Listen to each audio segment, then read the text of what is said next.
Hello dear students and welcome back to my channel PG educational hub 1, जहाँ पर कि आपको फर्स्ट स्टैंडर्ड से लेके फिफ्थ स्टैंडर्ड तक के जो भी लेसन्स हैं, पोएम हैं, उनके एक्सप्लेनेशन मिलते हैं, क्वेश्चन आंसर मिलते हैं। तो आप इस चैनल से जुड़े रहिए। चैनल को सब्सक्राइब नहीं किया है तो सब्सक्राइब कर लीजिए, अपने फ्रेंड्स एंड रिलेटिव में भी इसे शेयर करिए और हमारा टेलीग्राम चैनल भी ज्वाइन करिए ताकि आप नए अपडेट्स, PDF ई बुक्स, हमारे नोट्स को वहाँ पर जा कर के देख सकें और वहाँ से बेनिफिट ले सकें। So dear student, let's start the third lesson of first standard English textbook of Raindrops NCERT. That is the little bird. Yes dear students, the little bird. Little मतलब छोटा या छोटी, bird मतलब चिड़िया, तो एक छोटी सी चिड़िया, यह है इस पोएम का title. So first we will see the reading and then word to word explanation. Once I saw a little bird coming hop, hop, hop. So I cried out, little bird, will you stop, stop, stop? I was going to the window to say, how are you? But he shook his little tail and away he flew. Dear students, बहुत ही easy poem है। आपने reading देख ली, आप इसे write down करके learn भी कर सकते हैं। Once I saw a little bird coming hop, hop, hop. So I cried out, little bird, will you stop, stop, stop? I was going to the window to say, how are you?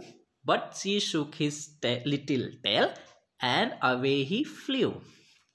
तो dear students, आपने देखा, बहुत ही easy poem है ये। आइए अब हम word to word explanation की तरफ चलते हैं। वंस मतलब एक बार। I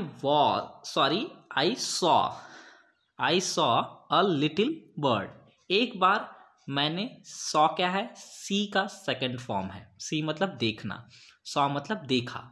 once I saw a little bird, एक बार मैंने एक छोटी सी चिड़िया देखी। कमिंग मतलब आ रही थी। हॉप हॉप हॉप है ना, हॉप करते हुए आ रही थी, उछलते हुए आ रही थी। सो आई क्राइड आउट, और इसलिए, सो मतलब इसलिए, आई मतलब मैं, क्राइड आउट मतलब चिल्ला उठा। लिटिल बर्ड छोटी चिड़िया, will you stop stop stop, क्या तुम रुकोगी रुकोगी रुकोगी। Then I was going to the window to say, how are you. I was going to मतलब मैं जा रही थी, टू द विंडो, विंडो मतलब खिड़की के पास, टू से यह कहने, टू से मतलब यह कहने, हाउ आर यू कैसी हो तुम। But he shook his little tail and away he flew, लेकिन उसने क्या किया, अपनी जो छोटी सी पूंछ थी, टेल थी, उसे शुक किया। शुक करना यह शेक का सेकेंड फॉर्म है। शेक मतलब होता है हिलाना, उसने हिलाया। And then away he flew, और वो दूर उड़कर चली गई।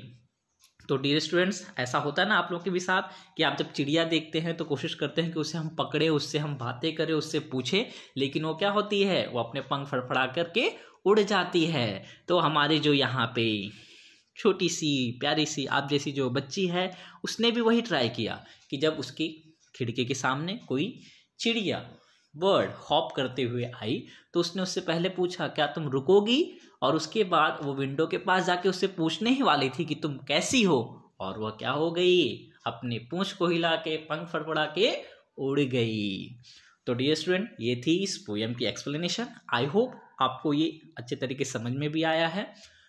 तो हम नेक्स्ट वीडियो में मिलेंगे नए लेसन और नए पोएम को एक्सप्लेन करते हुए। तब तक के लिए गुड बाय एंड टेक